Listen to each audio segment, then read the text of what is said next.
been volunteering with Grace Youth Group for about 8 years now. And when Katie asked me to do a talk for today, she asked me to talk about transformation. And I really didn't know what she meant about transformation. So I asked her, is there a Bible verse that's going along with it? And she said, yeah, there's Romans 12, 1 and 2. So I read it, and it says this: offer your body as living sacrifices, holy and pleasing to God. This is your spiritual act of worship. Do not conform any longer to the patterns of this world, but to be transformed by the renewing of your mind. And when I read that, and I thought about that, and I thought about offer your body as living sacrifices and be transformed, I immediately thought about doing service, acts of service, going on mission trips. And the first thing I thought about was the very first mission trip I took with Grace Youth. That was to Philadelphia back in 2008.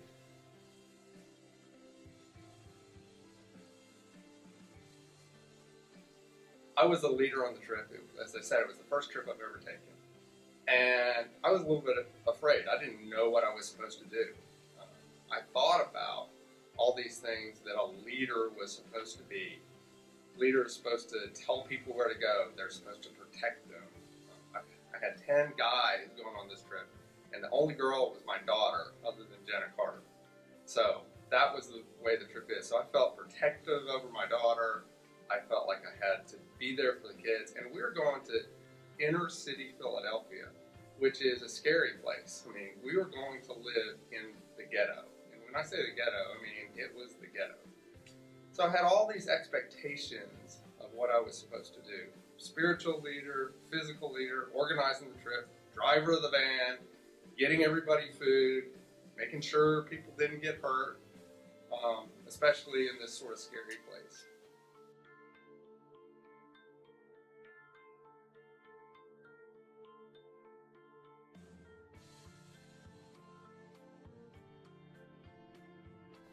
So fast forward and we get to the trip. We're driving, and we stop in Baltimore, and we had a great time in Baltimore eating lunch, and we get there to Philadelphia about 4 o'clock in the afternoon. We pull up at this place, and all the kids in the van are going, no way, we are not staying here, because it is a slum. I mean, I wish I had a picture to show you. There were burnt out buildings beside where we're staying.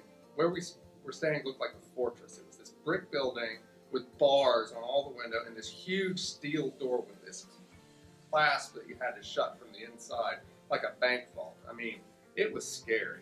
There were, what looked to me like gang members hanging out on the corner. They were, sort of bum kind of people hanging out right on our stoop that just were sitting there not doing anything.